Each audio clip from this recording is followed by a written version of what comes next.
Hello, it's me, Nadia, and welcome to way number 30. Today we are talking about embody your beliefs in your actions. And this has turned out to be a way that is so much more significant to me than I ever imagined in the beginning. And in many ways, it has become the mainstay of almost everything I do. Many years ago, when I was a journalist, I interviewed a man who was the executive director of a homeless shelter. And when I interviewed him, I talked about his life and the things he had done up until now, before now. And he said, I would like to sit here and tell you that early in my life, I was a good person, but I really don't have any evidence of that. And then I decided I really wanted to make a difference with my life. And what he said at that moment really struck me and has struck me since. That in all my years of being in media and working with people, whether it's through documentary or whether it's teaching college, people often want to tell you how great they are.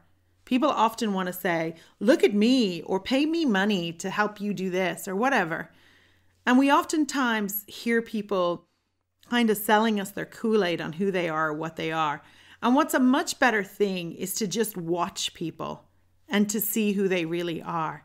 And that man had such incredible awareness to say to me, yeah, I'd love to tell you I was a really good person, but what was the evidence of that? I just don't have it. And I wasn't. But now I'm striving to be a much better person. So we do say that things matter to us, but if we look at our life, is that there? Do we see that there? One of the ways that we can really look at things is if that someone tells us something and then their nonverbal cues are different than that. We are going to believe what we see versus what they tell us. So I often say, if I have to tell you how great I am, then I mustn't be that great. And this is true more now than ever before, because one of the things that happens now is that people can go on and look at someone's social media or look at their life and look at what they're doing and look how they're being and look at the posts they make or the things they say or how they're acting or where they're spending their time. And what they can do is realize that in looking at things like that, we really see the pattern of who people are. And of course, early on in life or at some stage in people's life, we've all had patterns maybe we're not that proud of. But what we have now is an opportunity to embody our beliefs in our actions. So what does this mean? Let's break it down just a little bit. Obviously, embody means to bring about, to make real, to show, to exemplify, and that our beliefs are seen in our actions. In other words, you may tell me that you believe in certain things, but your actions tell me something else, right?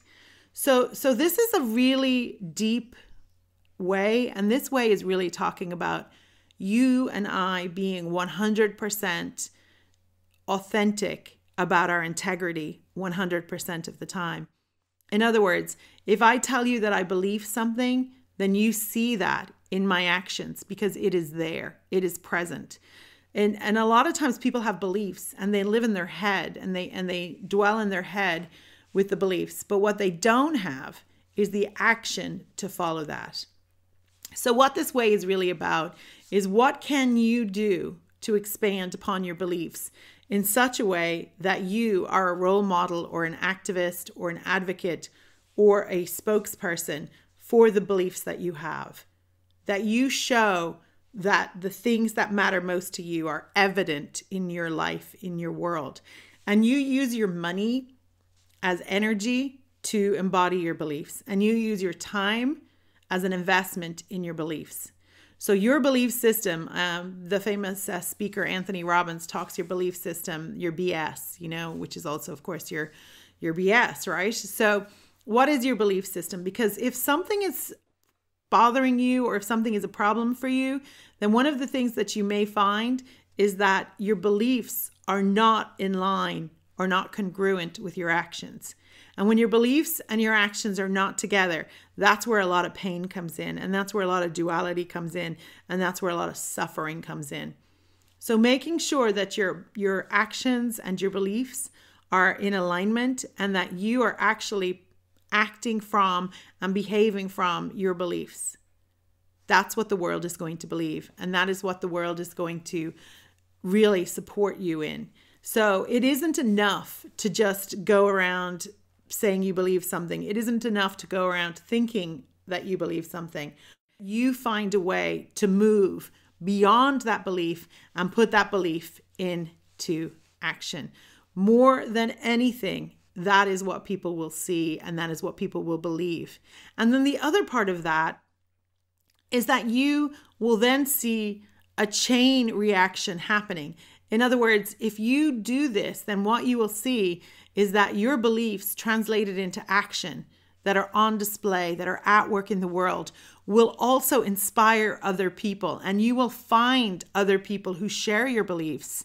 And you and the person who you share the belief with now have the exponential power of 2. And then another one comes along. And then you have the exponential power of 3 and the exponential power of 4.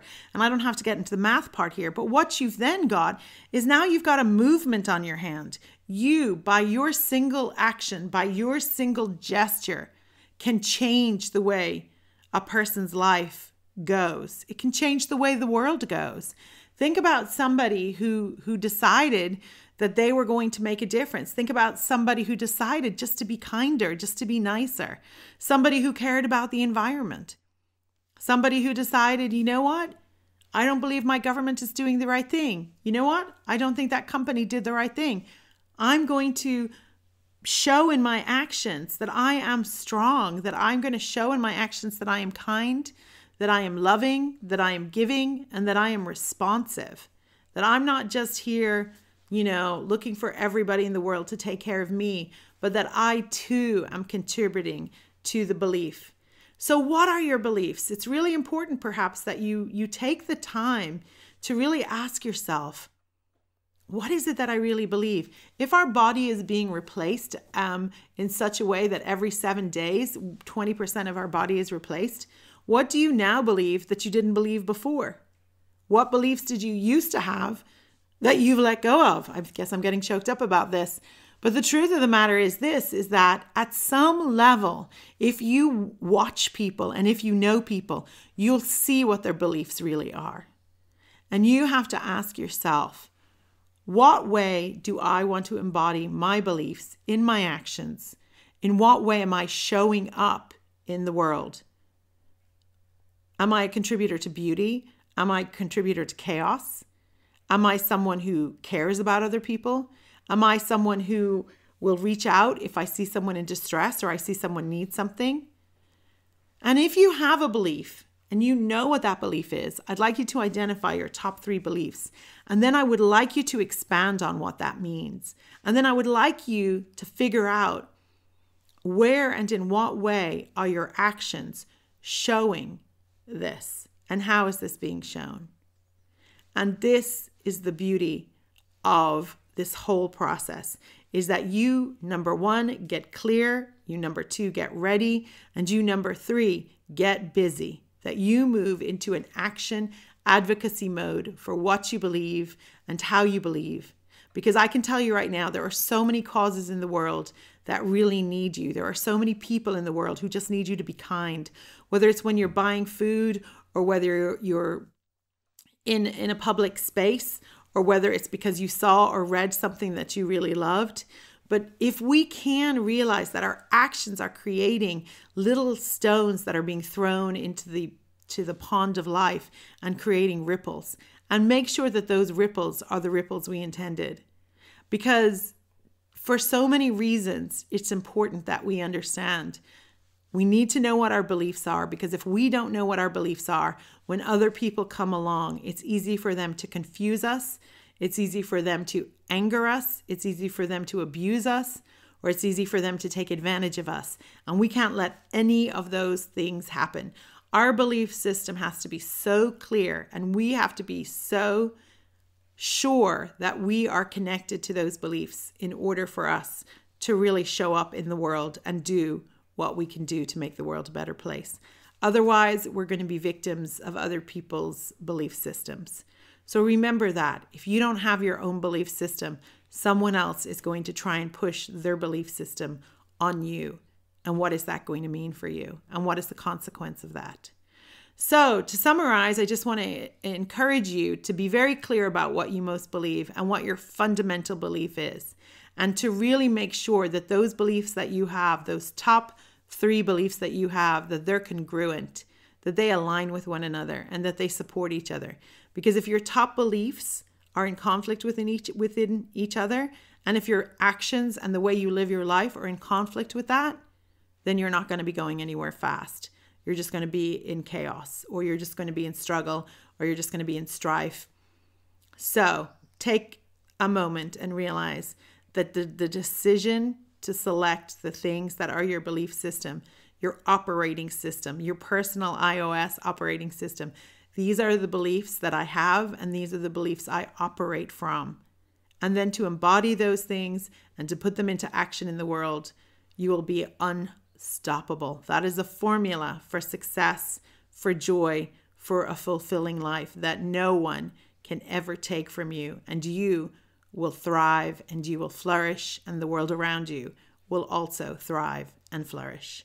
So thank you so much for being part of this. Thank you so much for being on this journey with us. There's a lot of work to be done in the world, and we deeply appreciate you believing in us.